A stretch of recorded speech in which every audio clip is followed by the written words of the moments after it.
You know, lately, I've been feeling pretty good about the state of race relations here in America. We got our first black president. We got the impending date of 2042, when white people won't be a racial majority anymore. I was starting to think, well, maybe it's about time that we're getting over this whole race thing. Then there was a Cheerios commercial with a lovely little girl of mixed race background who made a bunch of people on YouTube want to, and I quote, puke.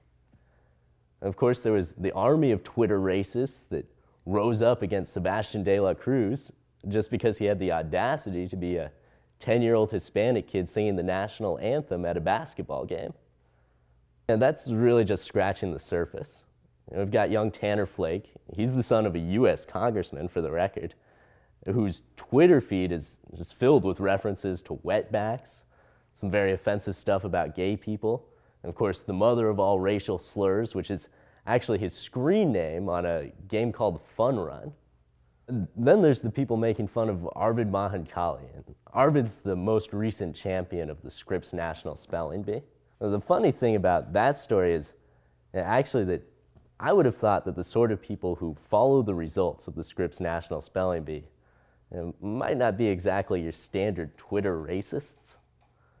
But it turns out that they're just as upset about Arvid winning the championship as the basketball fans were about Sebastian singing the national anthem. So I actually wanted to take this opportunity to say thank you, Twitter racists. Thank you for your weekly dose of unpleasant, poorly spelled, but important reality. Because the truth is, it's easy for the rest of us to pretend that you don't exist anymore. It's easy to pretend that we are getting over the whole race thing, that we're living in Obama's post-racial America, and that because of the demographic shifts that we're always talking about here at MMXLII, these problems are just going to magically disappear instead of becoming more important, more pressing than they've ever been in the past. So I want to say thank you, Twitter racists, for reminding me and the rest of us decent people out here that that's not the real world. And that if we want it to be, there's still a lot more work to be done. MMXLII.